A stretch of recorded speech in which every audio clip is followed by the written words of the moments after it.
الرجيم بسم الله الرحمن الرحيم ألم يأن للذين آمنوا أن تخشع قلوبهم لذكر الله إلى آخر الآية. وجاء في الحديث الشريف قال سيد الأنام محمد رسول الله صلى الله عليه وسلم كل بني آدم خطاؤون وخير الخطائين التوابون أو كما قال عليه الصلاة والسلام اللهم صل وسلم وبارك عليه. আজকের মহতি এই মজলিসের কলিমউদ্দিন হিফজুল উলুম কওমি মাদ্রাসা ও এতিমখানা হাফেজ ছাত্রদের পাগড়ি প্রদান উপলক্ষে আয়োজিত ওয়াজ মাহফিলের নেহায়েত কাবিল ইহতারাম সম্মানিত সভাপতি আমাদের প্রিয় ভাই জনাব আমজাদ হোসেন সরকার এবং এই মাহফিলের অন্যান্য অতিথিবৃন্দ হযরত উলামায়ে কেরাম মুরব্বিয়ান আযম প্রিয় যুবক ভাইরা, আল্লাহ পাকের অশেষ মেহেরবানি এবং দয়া যে আল্লাহ পাক আমাদেরকে কোনাবাড়ির এক ঝাঁক আলেমদের সান্নিধ্যে থাকার তৌফিক দান করেছেন। সকলে বলছে আমিন। আমার ব্যক্তিগত অবজারভেশন হলো কোনাবাড়িতে যতগুলো মসজিদ আছে আলহামদুলিল্লাহ সকলের সঙ্গে আমার দীর্ঘদিনের সম্পর্ক এবং ইদানিং কোনাবাড়ি উলামা পরিষদের সভাপতি হওয়ার পর থেকে আরও বেশি যোগাযোগ। তো একটু আগে যিনি আলোচনা করছেন আমাদের অত্র মসজিদের পাশের যে মসজিদ সরকার বাড়ি মসজিদের সম্মানিত আলেমীদের আলহামদুলিল্লাহ চমৎকার কথা বলতেছিলেন। আসলে একটু শিডিউলের পেছ হয়ে গেছে আমার, এখান থেকে আসার পরে কথা বলে আবার খাজা মার্কেট যেতে হবে খুব দ্রুত। আমি যদি যারা কমিটিতে আছেন বা ইন্তেজামিয়াতে আছেন যদি সুযোগ হয় আমি অল্প সময় কথা বলবো, আর যদি শিডিউলে সুবিধা করা যায় তাহলে হাসানি ভাইকে আবার একটু সুযোগ দিতে আমি অনুরোধ করে গেলাম। আপনারা রাজি আছেন তো ইনশাআল্লাহ? তো ডিস্টার্ব করলাম এই জন্য। তো প্রত্যেকটা মসজিদের ইমাম এবং খতিব আমার অবজারভেশন এক একজন সারা দেশে সুনামের সাথে আলোচনা রেখে যোগ্যতার সাথে বক্তব্য রাখার মতো প্রত্যেকেরই যোগ্যতা আল্লাহ দান করেছেন। এটা আমাদের জন্য অনেক বড় একটি পাওয়া। তো সুপ্রিয় ভাইয়েরা, সেই মুআজ্জাজ মুকাররম উলামায়ে কেরাম এখানে বসে আছেন, আপনারাও কষ্ট করে আসছেন, আশেপাশে অনেক মানুষ ভিড় করে আছে। আমি সংক্ষেপে দু একটি কথা বলবো। বর্তমান মাস হলো শাবান মাস। এই মাসটার নাম কি? শাবান মাসের আজকে 11 তারিখ। ইংরেজি আর আরবি এই মাসে সমানে চলছে। তো শাবান মাসটার আগে একটা মাস আছে, পরে একটা মাস আছে। শাবানের আগের মাসটার নাম হলো রজব আর পরের মাসটার নাম রমজান। রাসূল করিম সাল্লাল্লাহু আলাইহি ওয়াসাল্লামের একজন নাতি ছিল, পালক পুত্র যায়েদ বিন হারেসার ছেলের ঘরের নাতি। উসামাকে খুবই মহব্বত করতেন। উসামা বললেন একদিন, ইয়া রাসূলুল্লাহ, আপনাকে শাবান মাসে এত বেশি রোজা রাখতে দেখি, আর কোন মাসে তো এত রোজা রাখেন না, রমজান তো ব্যতিক্রম। এর কারণটা কি? নবীজি সাল্লাল্লাহু আলাইহি ওয়াসাল্লাম দুইটা কারণ বলেছেন। কয়টা কারণ? দুইটা। একটা কারণ বলেছেন শাবানের আগের মাসটাও সম্মানিত, পরের মাসটা ফজিলতপূর্ণ, আর মাঝখানে শাবান মাস। এজন্য দুই ফজিলতার সম্মানের মাঝখানে এই মাসটাকে মানুষ চরম অবহেলা এবং গাফলতি করে। কথা বুঝেন নাই? রমজান মাস হলো ফজিলতপূর্ণ, তো বলা বাহুল্য। রমজানের যে কত ফজিলত আপনারা জানেন। রজব কোরআনে কারীম বলছে আল্লাহর মাস হলো 12টা। ইন্না ইদ্দাতাশ শুহুরি ইনদাল্লাহি 12 শাহরান ফি কিতাবিল্লাহ। 12 মাস, মিনহা আরবাতুন হুরুম। এই 12 মাসের মধ্যে সম্মানিত মাস কয়টা? 4টা। এই 4টা কি? সালাসাতুন মুতাওয়ালিয়াতুন। হাদিস আসছে 3টা ধারাবাহিক, জিলকাদ, জিলহজ, মুহররম, আর একটা হলো রজব। তাহলে রজব হলো সম্মানিত মাস, আর রমজান হলো ফজিলতপূর্ণ মাস, যে মাসের একটা আমল অন্য মাসের 70টা আমলের সমান। এই দুই ভাইরালের মাঝখানে যে শাবান মাস আছে, এটার কথা মানুষ ভুলে যায়। কথা বোঝেন নাই? সবাই তো ভাইরালের পিছে ঘুরে না, কথা কয় না, সবাই তো ভাইরালের পিছনে ঘুরি। এখন এই ভাইরালের মাঝখানে হাসানী সাহেবের কথা যতই যোগ্য হোক, ভালো আলিম হোক, শুনতে চায় না, মজা লাগে না। কিন্তু ভাইরাল যা বলে, কি বলে হেই ভালো জানে। আমাকে যদি বলেন এখন এমন অনেক ভাইরালের বক্তব্য এবং তাদের বিষয়ে কথা বলতে পারবো যারা কোরআন হাদিসের ন্যূনতম জ্ঞান নেই, মানুষ তাদের পিছনে দৌড়ায়। আমাকে বুকে হাত দিয়া বলেন কোন ভাইরাল বক্তাটা আপনাকে কোন শিক্ষাটা দিয়েছে, তার ওয়াজ থেকে আপনি কি শিক্ষা পেয়েছেন। কিন্তু ওই যে ভাইরালের একটা রোগ আছে, ভাইরাল হওয়ার জন্য এখন ভাইরাসের মতো মানুষ ছুটছে। কে কিভাবে ভাইরাল হইতে পারে, আকাম করে, উল্টা পাল্টা করে, কি যে করতেছে আল্লাহ মাহবুদে জানে। আরে ভাই, খারাপ কাজ করে ভাইরাল হওয়ার কোনো মানে হয় না। আল্লাহ যাকে কবুল করেন তাকে শুদ্ধভাবে, সঠিকভাবে, ভালো পদ্ধতিতে, সঠিক রাস্তায় ভাইরাল করতে পারেন। কথা বলে ঠিক কিনা? আমার নবীজিকে জিজ্ঞেস করা হলেন, ইয়া রাসূলুল্লাহ, ইয়া হাবিবাল্লাহ, শাবান মাসে আপনি এত রোজা রাখেন কেন? শাবান মাসে কত রোজা রাখতেন? আম্মা জান আয়েশা বলেন, মা রাআইতু রাসূলুল্লাহ সাল্লাল্লাহু আলাইহি ওয়াসাল্লাম ইস্তাকমালা সিয়ামা শাহরিন ইল্লা রমাদান। আম্মা জান আয়েশা রাদিয়াল্লাহু তাআলা আনহা বলেন, আমার নবীজিকে রমজান মাস ছাড়া পরিপূর্ণ এক মাস রোজা রাখতে আমি কোনো মাসে দেখি নাই। তবে রমজানের পরে সবচাইতে বেশি আল্লাহর নবী রোজা রাখতেন যেই মাসটা, এই মাসটার নাম শাবান মাস।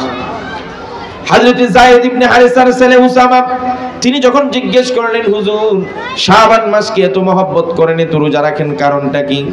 নবীজি একটা কারণ বললেন, রমজান আর রজবের মাঝখানের মাস, অনেকে গাফলতি হয়ে যায়, অচেতন হয়ে যায়, খবর রাখে না, এই জন্য বেশি রোজা রাখি।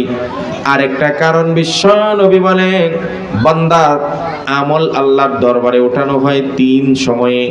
একটা হলো দৈনিকের আমল, দৈনিক ওঠানো হয়। সারাদিন আপনি যে আমল করলেন, সারাদিনে আপনার সঙ্গে ডিউটি পালনকারী ওই ফেরেশতা সন্ধ্যার সময় আপনার সারাদিনের আমলগুলো হিসাব করে আল্লাহর দরবারে পেশ করেন। আবার রাতে যা আমল করেছেন, রাতের ডিউটি পালনকারী ফেরেশতা সকালবেলা আপনার রাতের আমলও পেশ করেন। এটা হলো দৈনিক আমল পেশ করা। আরেকটা হলো নবীজি বলেন, আমি বৃহস্পতিবার আর সোমবার দিন রোজা রাখতাম। সাহাবীরা জিজ্ঞেস করলেন, এই দুই দিন আপনি রোজা রাখেন কেন? আল্লাহর নবী বলেন, এই দুই দিন বান্দার আমলগুলো, প্রতি সপ্তাহের আমলগুলো আল্লাহর দরবারে পেশ করা হয়। এরপরে নবীজি বলেন, আর বাৎসরিক একটা আমল আল্লাহর দরবারে পেশ করা হয়, সেটা কোন সময়? নবীজি বলেন, শাবান মাসে বান্দার আমল আল্লাহর দরবারে পেশ করা হয়। আমার যুবক বন্ধুগণকে আমি যেটা বলতে চাই, আমার যুবক ভাইয়েরা, আমার বাবাজিরা, আমার মায়েরা, একটা কথা ভালো করে মনে রাখবেন, রমজান সামনে এসেছে। অনেক মানুষ এমন আছে যে হুজুর রমজান তো আসতেছে, রমজান আসুক, তারপরে প্রিপারেশন নিব, তারপরে রোজা রাখবো, তারপরে তারাবি পড়বো। এই কথাটা কখনো ভাববেন না। বরং আমরা যা দেখি, আমরা আমাদের ঈদ আসার আগে আগে ঈদের মার্কেট করি। কথা কোন ঠিক কিনা? কেউ এই কথা বলে না যে ঈদ আসুক তারপরে মার্কেট করব। ঈদের দিন কেউ মার্কেট করে? রমজানের আগের থেকেই মার্কেট শুরু হয়ে যায়। এমনকি শেষ 10 দিন তো কোনাবাড়ি মার্কেটে যাওয়া যায় না মানুষের ভিড়ের কারণে। তাহলে আপনি আপনার ঈদ পালন করার জন্য যদি 1 মাস আগ থেকে প্রিপারেশন নেন, নবীজি বলেন রমজান এমন গুরুত্বপূর্ণ মাস, রমজানের ফজিলত, রহমত আর বরকত যদি হাসিল করতে হয় 2 মাস আগ থেকে বিশ্বনবী দোয়া করতেন আর প্রস্তুতি নিতেন। সুবহানাল্লাহ। এই জন্য বিশ্বনবী সাল্লাল্লাহু আলাইহি সাল্লাম রজব মাস ঢোকার সাথে সাথে দোয়া করতেন, আল্লাহুম্মা বারিক লানা ফি রজব ওয়া শাবান ওয়া বাল্লিগনা রমাদান। আল্লাহ রজব এবং শাবানে আমার হায়াতে বরকত দিন, রমজান পর্যন্ত আমার জীবনকে পৌঁছায় দিন, যেন রমজানের ফজিলত থেকে আমি মাহরুম এবং বঞ্চিত না হই। এই জন্য আমার বন্ধুগণকে আমি বলতে চাই, আপনারা যারা নিজেরা গুনাহগার আছি, আমরা এই গুনাহ করার অন্যায় নয়, মানুষ ভুল করতে পারে। কোরআনে কারীমের একটা আয়াত আপনাদেরকে শোনাবো। ওই আয়াতে আল্লাহ রাব্বুল আলামিন বলেন, ওয়াল্লাযীনা ইযা ফাআলু ফাহিশাতান আও যালামু আনফুসাহুম যাকারুল্লাহা ফাস্তাগফারু লিযুনুবিহিম ওয়া মান ইয়াগফিরুয যুনুবা ইল্লাল্লাহ ওয়া লাম ইউসিররু আলা মা ফাআলু ওয়া হুম ইয়ালামুন। যারা গুনাহ করে আল্লাহ এদেরকে এতটাও পছন্দ করেন না, বরং আল্লাহ পাক চান বান্দা গুনাহ করলেই যেন আমার কাছে মাফ চেয়ে নেয়, নত স্বীকার করে। ভুল সবারই হয়, ভুল ওই ব্যক্তির ভুলটা ভালো ভুল। রাসূলুল্লাহ বলেন, আলা কুল্লু বানি আদম খাত্তাউন, সব মানুষগুলো গুনাহ করে, ভুল করে। আল্লাহর কাছে ওই গুনাহগার, ওই ভুলকারী সবচেয়ে ভালো। খায়রুল খাত্তাইনা আত-তাওয়াবুন, যারা ভুল করার পরে নতি স্বীকার করে, ভুল স্বীকার করে, এরা সবচেয়ে ভালো। কথা বলেন ঠিক কি না? ওয়ালাম ইউসিররু আলা মা ফাআলু ওয়া হুম ইয়ালামুন, কিন্তু অন্যায় অপরাধ করার পর, ভুল করার পর তারা যদি আবার বেটাগিরি দেখায়, নিজের ভুলের উপর যদি আবার নিজেকে সাফাই করে, আবার যদি বলে আমি মদ খাইছি তো খাইছি, আমি জিনা করছি তো করছি, আমি জুয়া করছি তো কি হইছে, ভুল স্বীকার করব না, আমি নতি স্বীকার করব না, আল্লাহ বলেন এরা হলো জালিম। জালিমদেরকে আমি পছন্দ করি না। দুনিয়ার জীবনেও আমরা দেখি ভুল করছেন, খেসারত ভোগ করতেছেন, আবার উল্টাপাল্টা বক্তব্য দিয়ে নিজের ভুল যারা স্বীকার করে না তাদের পদে পদে বারবার লাঞ্ছিত হয়। কথা বলে ঠিক কিনা? নারায়ে তাকবীর, নারায়ে তাকবীর। কোরআন সুন্নাহর আলো, কোরআন সুন্নাহর আলো, নারায়ে তাকবীর। আরে ভাই, একবার ভুল করছে, উল্টাপাল্টা কিছু হইছে, ভাঙচুর হইছে না? কথা কয় না? এটা কিন্তু আস্তে আস্তে আস্তে আস্তে স্বাভাবিক হয়ে গেছে। এরপরে আবার আইসে ফুসুত করে উস্কানিমূলক বক্তব্য কেন? আবার নিজেকে নির্দোষ প্রমাণ করার জন্য উল্টাপাল্টা বক্তব্য কেন? আবার কেউ দেখি টেলিফোনে কয় রেডি আছে, 70% প্রস্তুত, 80% প্রস্তুত, যারা আমাদেরকে দিনে থাকতে দেয় না তাদেরকে রাত্রে ঘুমাইতে দিব না। এই যখন উল্টাপাল্টা বক্তব্য শুরু হয়েছে, নিজেদের ভুল স্বীকার না করে এর উপর আবার যখন অহংকারী বক্তব্য আসতেছে, তখন দেখা যায় নতুন করে আবার ভাঙ্গা শুরু হয়, বুলডোজার সংস্কৃতি শুরু হয়, তখন 62 আর 52 নম্বর বাড়ি পর্যন্ত ঘুরিয়ে দেওয়া হয়। নাম্বার আমি ইচ্ছা করে ভুল করছি, আবার কইেন না যে আপনি হুজুর নাম্বার ভুল করছেন। আমি ইচ্ছা করেই ভুল কইছি। কথাটা বোঝা যাচ্ছে তো? তো যদি আবার নতুন করে এরা এমন না করতো, তাহলে আবার এই নতুন করে এই ভাঙ্গাটা, কথা বলেন না কেন? এই জিনিসটা আল্লাহ পছন্দ করেন।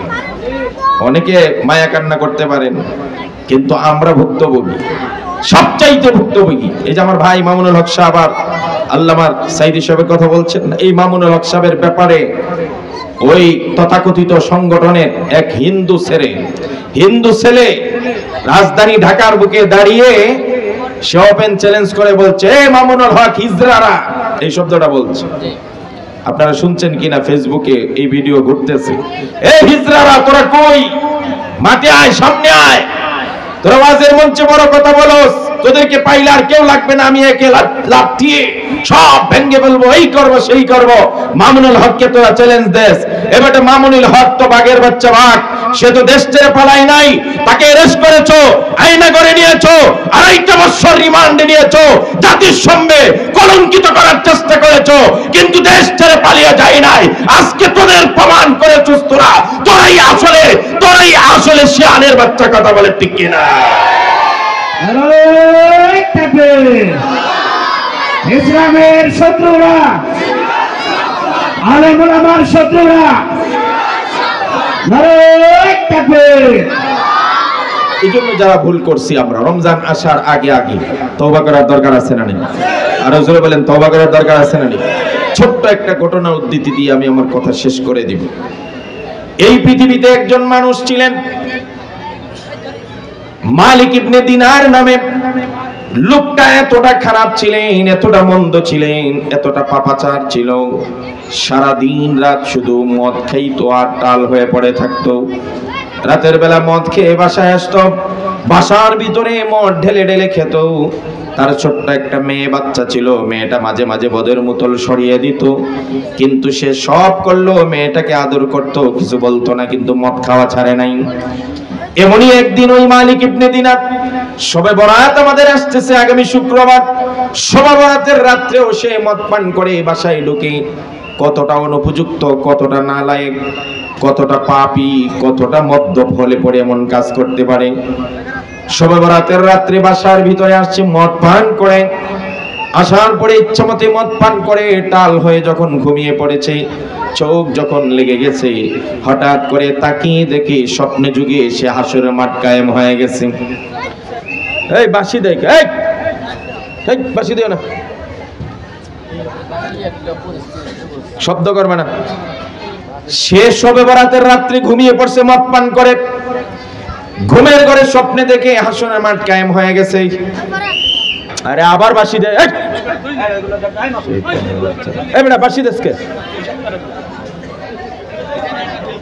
শোনেন, মালিক ইবনে দিনার মদ পান করে শবে বরাতের রাত বাসায় আসছে, রাত্রি ঘুমাইছে, স্বপ্নে দেখে হাসরের মাঠ কায়েম হয়ে গেছে।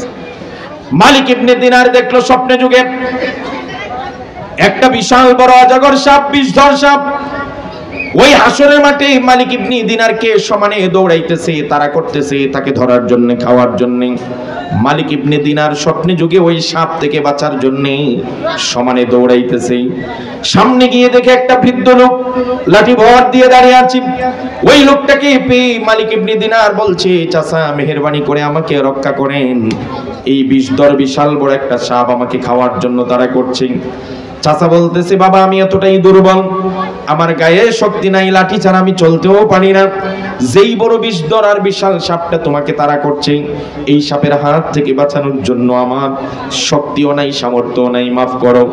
মালিক ইবনে দিনার বাঁচার জন্য জান দিয়ে দৌড়াইতেছে। স্বপ্নে যুগের ঘটনা, হাসরের মাঠ কায়েম হয়ে গেছে, দেখতেছে আর সাপে